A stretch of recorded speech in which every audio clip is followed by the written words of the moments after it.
যে তুমি তোমার মায়ের সম্পত্তি পাওয়ার জন্য তুমি শুধু আমাকে ব্যবহার করছিলে, তাই তো? এ কি, তুমি নিজের পায়ে দাঁড়ালে কি করে? কি করে আবার? যেভাবে তুই দাঁড়িয়ে আছিস ঠিক সেইভাবেই।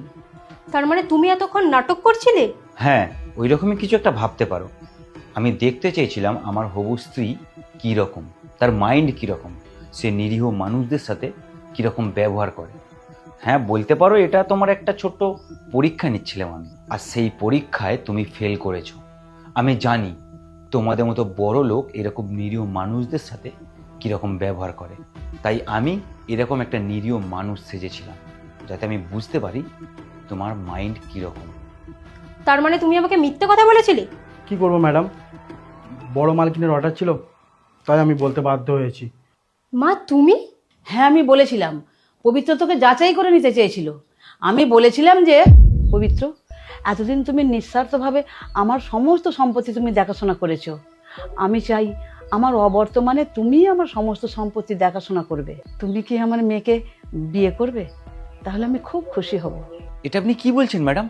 আমি সামান্য কর্মচারী, আর আপনার মেয়ে আমাকে কেন মেনে নেবে? কর্মচারী তো কি হয়েছে, তুমি একজন ভালো মানুষ, তার থেকে বড় আর কিছুই হয় না। তাহলে আমার একটা শর্ত আছে।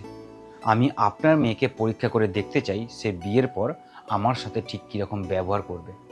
তারপর যদি সব ঠিক থাকে তাহলে বিয়ে হবে, আর না হলে বাকিটা আপনার ডিসিশন। কারণ বিয়ের পর কোনো সমস্যা হলে তখন কিছু করার থাকবে না, একটাই রাস্তা থাকবে, ডিভোর্স। আর ডিভোর্স আপনাদের মতো বড় লোকদের কালচার হতে পারে, কিন্তু আমাদের মতো মধ্যবিত্ত পরিবারে এসব চলে না। আমার ফ্যামিলি কখনোই সেটা মেনে নেবে না, তাই যা করার বিয়ের আগেই করতে হবে। সেই জন্যই আমি এই পরীক্ষাটা করতে চাই, আর যদি আপনি পারমিশন দেন তো। আমি নিজে দেখতে চেয়েছিলাম তুমি বিয়ের পর আমার সাথে কীরকম ব্যবহার করো, সেই জন্যই আমি এই নাটকটা করেছিলাম। আমি বুঝে গেছি বিয়ের পর তুমি আমার সাথে কীরকম ব্যবহার করতে চলেছ, আর তার থেকে ভালো আমি যেরকম এমপ্লয়ি ছিলাম সেই রকম এমপ্লয়ি থেকে যাই, সেটা আমার পক্ষে অনেক ভালো হবে। আমি তোমার থেকে একটা ভালো লাইফ পার্টনার পাবো যে আমাকে বুঝবে। যখন আপনি আপনার মায়ের শর্তগুলো দেওয়া পালন করবেন তখন আপনার সব সম্পত্তি আপনার নামে করে দেওয়া হবে। হ্যাঁ হ্যাঁ, যাও যাও, তোমাকে আমি কেনই বা বিয়ে করবো? কোনো না কোনো দিন এই সমস্ত সম্পত্তি আমার নামে হবেই। না না না, এটা কখনোই সম্ভব নয়। আমি থাকি বা আর নাই থাকি, তুই যতক্ষণ না এই সম্পত্তির যোগ্য হবি ততক্ষণ এই সম্পত্তি দেখাশোনা করবে পবিত্র, সেটাই দলিলে লেখা থাকবে।